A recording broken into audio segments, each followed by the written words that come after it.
You getting it twisted, getting all jelly, cause you think I'm with them, but you know you not ready. My truth got me up at 6 a.m. Tapping in the Zoom, cause my God is the REM. Straight up, he died for me. When I pull up, I know he got me. Don't play faves, we all his queens. When they say woman, they mean God. Hey, good people. Welcome to Determined Women of Destiny, the place where passion meets purpose, where amazing women doing amazing things come to show off everything that they do. You will be influenced and inspired, encouraged and empowered, along with a whole lot of motivation so that you can believe dreams really do come true. I'm your host, Yvonne, the Motivator Man. Welcome to Determined Women of Destiny. Please like, share, and subscribe. Call your girlfriend, call your mama, call your cousins, call everybody, and tell them that the show is on right now and they need to watch it, okay? And I'm your host, Yvonne, the Motivator Man. I'm excited. My guest today is Damita Chandler. Yep, you've heard that name. She is the renowned gospel artist, Damita Chandler. She's also a wife, and she's also a bonus mom. But I had Damita come on the show today to discuss something that is going on in her life that I believe that every woman needs to make sure that she takes care of herself, because Damita's issue is an issue that all of us could encounter one time or another. So, welcome, Damita Chandler. Thank you. Women of Destiny. I tell you, I'm excited. I'm just excited because, I've been listening to you for years, and it's always nice to be able to talk to people you never met, but you've always enjoyed, their music or whatever they do. So I'm going to jump in. And you were diagnosed with endometrial cancer. I said it right? Yes. Now tell us what that is. Well, endometrial cancer has to do with the lining of or the outside of the uterus. It's in the reproductive area. It could get kind of tricky. I know a lot of the signs for women that are dealing with anything concerning their reproductive organs. The problems and symptoms are heavy bleeding, which a lot of women go through, pain when you're having a cycle, long extended periods, and for a while it hadn't really had been an issue or problem. I think for me, it had happened before and went away, happened before and went away, and I think the thing for me was it turned into a tumor. I had it before, probably back in the early 90s, a little polyp after I had a miscarriage. And a lot of times, I mean, these are like things that we really, as women, sometimes overlook. And sometimes we don't really go fully into the research or of what it is that's happening with our bodies, especially when the symptoms go away. When you go and you get your annual pap smear and they say everything's okay. And I think for me, I was constantly going on the go and busy. So every time I would deal with the issue and it would go away, I just really wouldn't look further into it. And you see, we're so used to, okay, today's my heavy day, I'll just add more pads, or, I'll use a tampon and a pad type thing. You just make sure that you don't have stains, you're protected, and you're clean. Right. I see women all the time, and I'm like, if you do a examination of your vagina, it will let you know if something's going on, because the color will change. Yes. Yes. If you have a cycle that is going longer than usual, these are things that you need to call your doctor. And, because like you said, we're busy, we're on the go, maybe it will go away. Maybe it's Yeah. So when were you first diagnosed? Right after? You know what, to be honest with you, I don't, everything has gotten so foggy. And when you start thinking back, I'm 51 years old now. So I'd be like, look, wait a minute. So thinking back on, in my earlier days, to me, it was pretty normal. I think as I got older, probably like in my 30s, I had heard, started hearing, endometriosis. Right. And that's what you normally start hearing, endometriosis. Well, it's very, it's not really major. It's not a lot. You're doing well. If you have any complications, come back and see us, which a lot of doctors say. They kind of brush it off as if it isn't really that severe. I didn't have anything that was out of control. The lining of, pretty much, they said that the uterus always, I've heard before, your uterus is beautiful. I've heard that, but that very thin lining, the inner lining of the uterus, it can be tricky because sometimes the scarring is very minimal. It doesn't grow out of control. Right. And so I think for a lot of times it becomes blown out of control when it grows out of control. So when I started hearing it, it was around my 30s when I started hearing the word endometriosis. And I was kind of concerned, but I wasn't kind of concerned because I was saying to myself, I'm not really in any major pain. I'm really not bleeding out of control. As a matter of fact, my cycle has started being at least like 5 days. And I was like, woo, yes, I don't have to go through no long drawn out. It's going to be over. I started looking forward to things fading out. But, and so it had been kind of, steady like that until I got like in my 40s.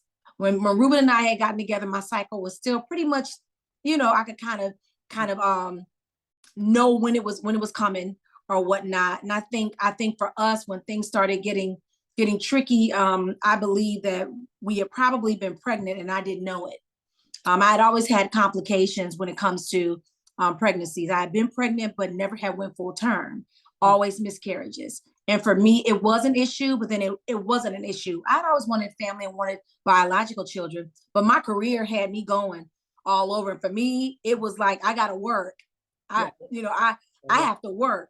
And so when we got together, I still hadn't had any biological children. And I was just like, if it happens, it happens. If it don't, it don't. I'm good. I'm almost at that age now where it's kind of like, you gotta, and I think for me, that's when things really became an eye opener for me. Okay. It became an eye opener for me. So being newly married and finding out that now you have cancer. And even though you said, if I have a baby, I have a baby. If I don't, I don't. But now you know that you're not going to. Yeah. How did you and your husband, really conquer that, deal with that situation? Because you guys were married how many years before, now you know that this situation has hit your body? It was 4 years. We've been into the marriage 4 years. 2017, around 2017, I started having a cycle that almost wouldn't stop. It wouldn't stop. I was bleeding and bleeding and bleeding, like you said, like heavily. And I was, and then it went away. So it kind of like, okay, cool. Maybe we're going to reset. Maybe my body's resetting. And I'll never forget, I had been gaining weight, getting nauseous, breast getting tender. And I was like, I'm not going to take a pregnancy test because, I really don't like falling into that. I said, you kind of wait to see, to make sure. And I didn't, but I was steadily gaining weight. I'm a person, I don't vomit at all. I can get nauseous, but I'm really not that thrower. I started like literally having like morning sicknesses and stuff. And I still was like, I'm too scared to take a test. Not gonna do it. We're gonna hold off and wait. And I was sitting. It was in 2018. I was sitting in bed or standing up, and literally, water pouring out, and went to the restroom. And I'm like, started feeling like I'm having contractions, and I'm like, Ruben, I'm having these, I was balled up in a knot. And it went on for about 20, almost 48 hours. Around that time, I was in so much pain, and I was just like, Lord, I don't know what to do at this point. Cause I'm like, I can't prove that I was pregnant because I didn't take a pregnancy test, but there's the water, all the fluid went out. I actually literally was on social media and ran across Dr. Jackie from Married to Medicine. She's in Atlanta, Georgia. And I said, well, let me just give it a try and call. And I called and let the lady at the, who answered the phone, let her know what I was going through. Hey, I feel like I'm, I'm contracting, I'm having pains, I'm bleeding, blah, blah, blah. She said, come in now. I went in, they did, as she was doing the pap smear, she said, you've already dilated your cervix is open 6 centimeters. Oh my You're God. dilated at 6 centimeters. She said, would you mind if I do a test, another test? And I was like, I'm in so much pain. I don't care what you do at this point. And she did a test, went home. I was about 45 minutes. I was on the south side. By the time I got home, my phone rang. And she said, how far are you from the doctors? I said, I live on the south side, 45. She said, we normally don't do this over the phone. When she said those words, I knew then. She said, it's cancer. And she said, we found cancer. We're going to need you to come back.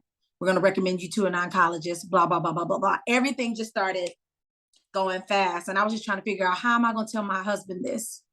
How am I going to tell Reuben that there's cancer in my body? Right.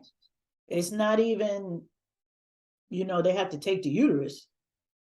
I have cancer. So we're going to go to break. And when we come back, we're going to finish that discussion of how you discuss the endometrial cancer with your husband. Everybody, you guys know, you better come back. Determined Women of Destiny is more than a talk show or a podcast, more than a Facebook group or TikTok videos.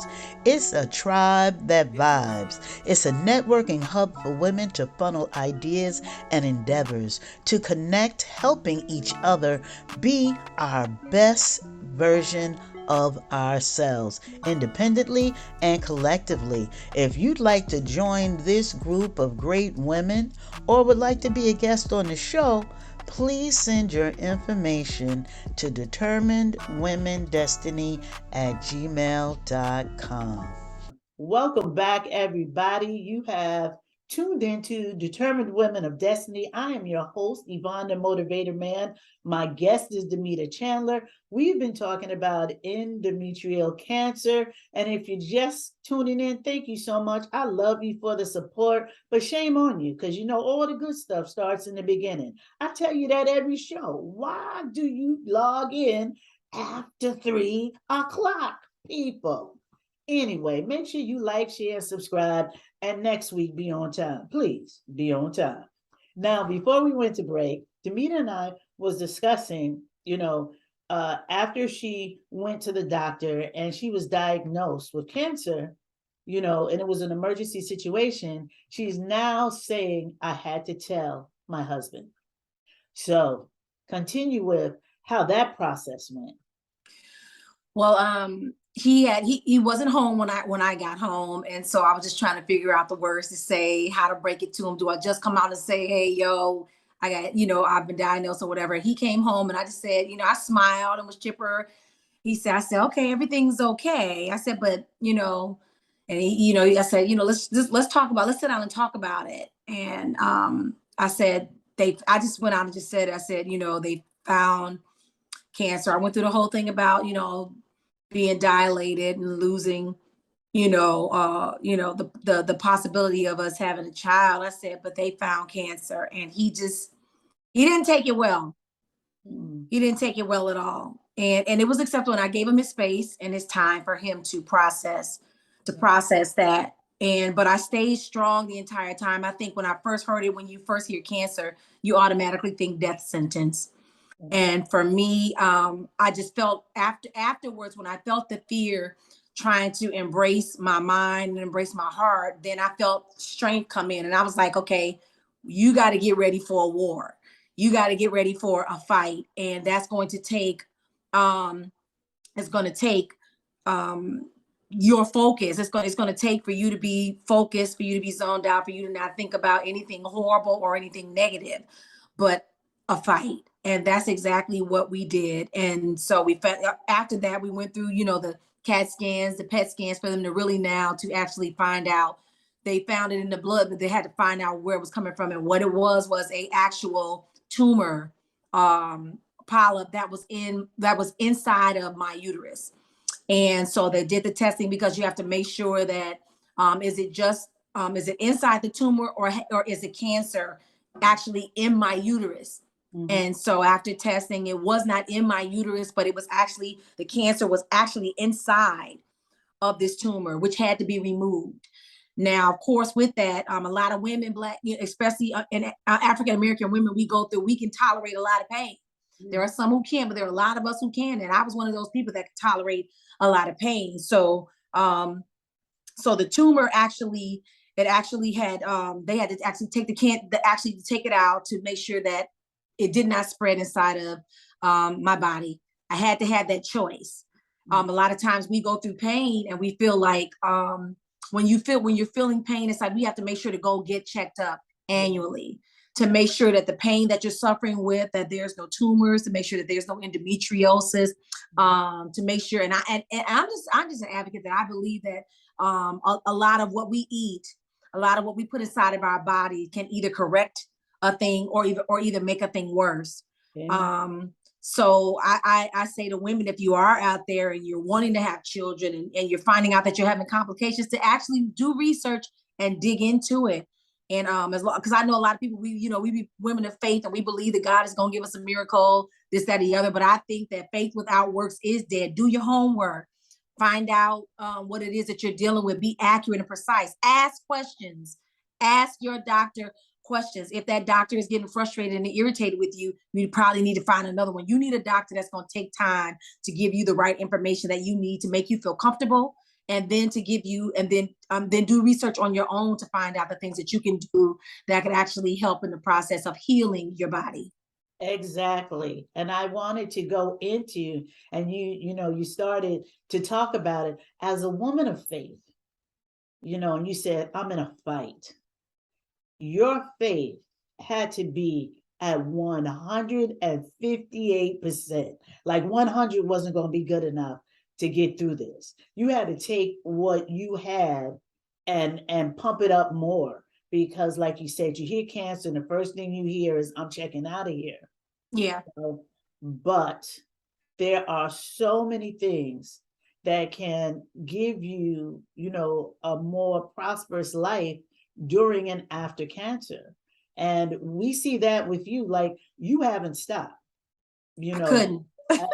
And my question is, how do you juggle all of that? You're a wife, you're a singer, you're an artist. And when I was talking to your husband, you were actually at a cancer center at the time. He responded to me and said, hey, yeah, she said this day is okay. Yeah. Like, you put you at the cancer center. What are you talking about? And the only thing that stopped you was the fact that, Ian came through and just messed up all the internet and, just flushed so many people out. But if it had not been for that hurricane, you would have had that interview with me. And I'm like, this woman has more strength than anybody I could even think of. How do you keep going? For me, it had to be, I had to continue to live life. I think the moment you give up and the moment you feed into that, into the possibilities of what has been for other people, I think you start losing ground at that moment. I went in with an attitude and I still was who I was, the diva, my laughs, my jokes, my energy. And the doctors told me, they were like, oh, she's going to be all right. She's going to make it. They said, they said the same thing. Her attitude, her energy is off the wall. And I would go in with different socks and I would dress up and makeup and lashes and nails and go in loud and boisterous. And I went in there with the attitude that let's snip, snip, let's get this done, because I got things to do. I got places to go. And I know that my assignment is not over. I got things to do. There's too much that's been promised for me to have to do. And I kept doing what I was doing. I kept singing. I kept ministering. I kept going out doing what I had to do, doing music. I kept staying in the studio. For me, that gave me life. I feel like being still is the worst possible thing ever. To sit still and not be able to do what you do your career, do your life, do your hobbies, do your trips, go to the movies, go to the mall, go shopping, go traveling, sit on the beach, put your feet up, get in the water, have fun. for me, I was not going to stop living because there was a diagnosis of what I was battling, and I would never claim it. People's like, "Oh, you have to." No, I don't have cancer. I'm dealing with cancer, but it is not a friend of mine. To say it's mine, to say I have is to say it's mine, and it's not mine. You said, and I started saying this is not a part of my inheritance. This is not what the Bible tells me is supposed to happen for me. So I don't agree with it. I don't connect with it. I don't claim it. I don't say it's mine. No, I do not have cancer. I'm battling a spirit and a spirit of infirmity that I constantly every day reminded that you will not have me. And so for me, I think for me, it saved my life, my music, my worship. What I did is say by me continuing to do what I do, it saved me. And even though it's still an uphill battle, I'm already equipped for it. I'm like, I've already been through this two times. And so this third time, it's kind of just like, I understand my body more. Mm-hmm. I understand the things that I have to do more, right? Because we do slip up. Mm-hmm. And you eat that stuff that you're not supposed to eat, and you now. So I'm more conscious of what I do, physically versus now spiritually. I pay more attention to my spiritual than I did my physical, and that was a problem. And so I think that it was a wake up call to my body to say, not only do you need to be mighty and powerful, spiritually, you need to be mighty and powerful physically in your mind and what you have control of putting inside of you. Right. Now, I was laughing because you said this is not a friend of mine. So I don't have this. I'm not carrying this on. And you have lived this out. Anybody who sees Ruben or you on Facebook, I tell you, I love your videos. You weren't playing. You guys are serious about your marriage. You're serious about other people having a great, wonderful marriage. You give good tips. And it's like he's a photographer, but anytime he really wants to play around with his lens, next you got on this different wig, you got this different lipstick. Yes. And you guys make marriage fun. So we're going to go to break, and when we come back, we're going to talk about Damita and Ruben and their journey through this situation, but how you guys keep smiling. So you guys, you go check on that chicken, turn them collard greens off, get you some iced tea, but make sure you come back, because this is good, ain't it? Determined Women of Destiny. Welcome back. I'm Yvonne the Motivator Man. My guest is Damita Chandler.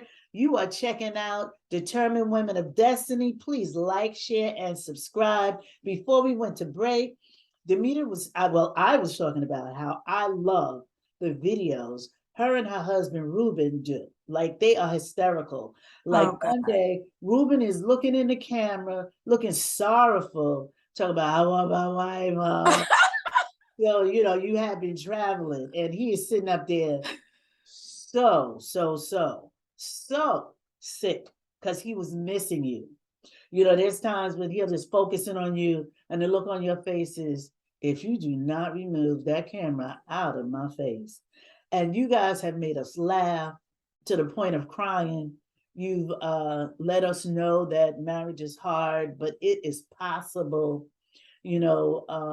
and just tell me a little bit more about your journey with Ruben and how you guys have overcome this. Your faith has grown, and you are now like mentoring other married couples, even though you didn't set out to, you set out to have a good time and just do Facebook, because all of us that do something like to be on Facebook so everybody knows who we are and what we're doing. But you guys turned it into something much, much more. I don't even know. I mean, just we love, of course, there's a whole, he gets on me because I will, I won't be on social media as much as I should be, quote unquote, that they say an artist should be. Mm-hmm. I just believe, I believe in some type of holding on to your own privacy, but yet still sharing with the world who you are and your marriage. And I think it wasn't even so much of us trying to, show off our marriage. We just love having fun.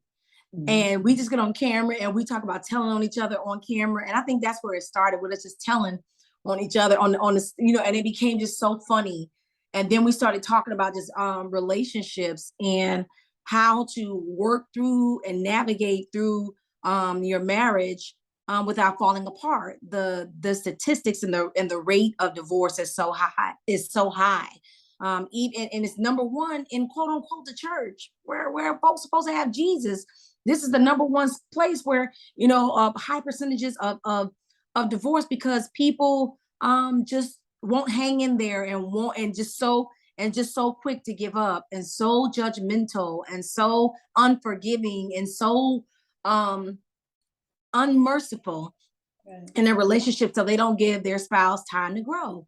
And I think with me and Ruben, we have given each other, it's been hard, but it's been easy because he and I both were previously married. This is both our second marriage. And so for me, I'm kind of just like, you know, I've grown up, I've matured, he has too as well. And so we use those tools to kind of help other people to say, yeah, it is rough. And there are those patches and those places where you can get irritated, you can get agitated, you can talk to each other the wrong way, but it's never at a place where we don't think that that's ever too far to get back to where to square one, to where it all started. I think when we get out of, we feel like when you get out of your emotions and get out of your feelings and put the other person first, that I think you could start getting back to the place where your relationship can start healing and start mending. Communication is key. I think we communicate a lot. We really communicate a lot. And if you don't communicate within your relationship and you assume and you give yourself time to create stories and create scenarios about the other person, that's when it can get dangerous. And for he and I know sometimes he'd be like, I talk too much, but I said that's a result of me not talking enough in my first marriage. And so now I'm going to talk. I'm going to say what I feel. I'm going to say what I think in a respectable manner, in a respectable way. And that's kind of what we do. And we just, and ultimately, Yvonne, we love having fun. And that's exactly what we do. And we laugh a lot.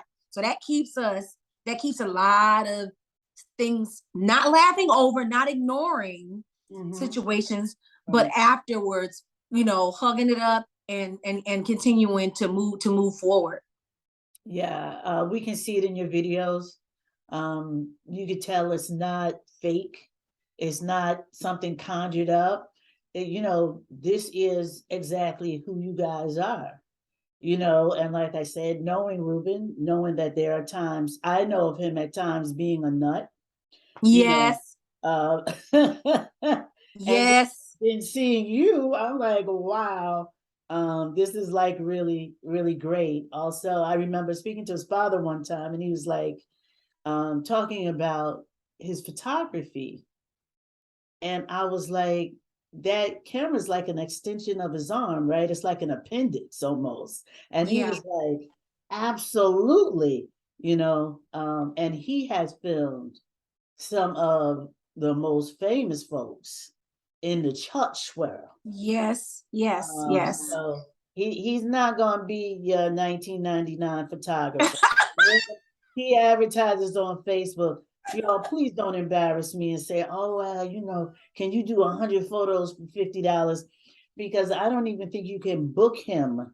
Just put your name on his schedule for 50. So y'all don't. You gotta catch when he do those sales. When he does those, that is the best time to catch. Sometimes he just randomly just say, hey, this weekend I'm coming to Atlanta, I'm doing $99. That's when you better run to get it. and get your name in that slot. That's right. With him being in Atlanta and you being wherever you're at, okay, how do you guys, you know, just stay in touch? Just stay in touch that, you know, the phone calls, or is it FaceTime or? Yes, both. When he's gone and when he's working, and he's out of town for weeks at a time, we call every day. Every day I have to, you know, every single day, and same with me. Every single day we'll FaceTime if we can't FaceTime. we'll call, and when we can't call, we let each other know, hey, for these next couple of hours, I'm gonna be tied up doing ABC, XYZ. I'm gonna call you as soon as I finish, or this, that, or the other. It is it's very key, especially for women. Men sometimes be like, they don't need all of that, but it's like, thank God I have a husband that understands that even though he may not need all of that, that he still respects me enough to still do it for me. In our case, I grant it. I know now when he's out of town and stuff like that, I'll let him call. I'll let him be the first to call or whatever, where I'm not blowing his phone up. I have to restrain myself from calling every 5 to 10 minutes. What you doing? What you doing? Where you at? And stuff like that. So, I mean, that's pretty much when we keep that communication when we're away working, or a lot of times, or when we're together, sometimes we'll go together. He'll come with me if I have to go somewhere, and yeah, vice versa. Great. Tell us, what is on the horizon for Damita Chandler going forward? What could we look forward to as far as Damita the artist? Well, I really, for the past 11 years, I kind of was like, so I'm gonna be honest, I really wasn't trying to do gospel music anymore. I went through this place. I wasn't motivated. I felt like I was burnt out. I felt like I think I looked over the years of my life, and I was just like, my whole life I've dedicated myself, and I'm kind of like, I need a break. I need a moment to kind of rediscover who I am and figure out if this is something that I really want to do. But I cannot run away from that thing if I wanted to. Every time I turn around, I'm getting a call. And so literally before I started really taking care of my health issues again, I was literally preparing for a live recording back home in my hometown of Detroit, Michigan. Everything is pretty much done, but I had to take a break because of the things that I'm finishing up, my journey towards complete total healing. And so as of right now, we're going to release some singles until I'm able to get back to a place to really plan to get an accurate date. We're probably going to say the first quarter of 2023. I plan on doing this live recording. But until then, we're getting ready to do go into the studio to release 2 more singles, and you'll be seeing some new music videos that are popping up. Ruben does video as well. Mm-hmm. So we're going to be doing some more music videos and posting those out. I do want to write a book. I really do, but I just don't know where to start. I have so much to talk about. I'm trying to figure out, where do I start? Which one do I start on?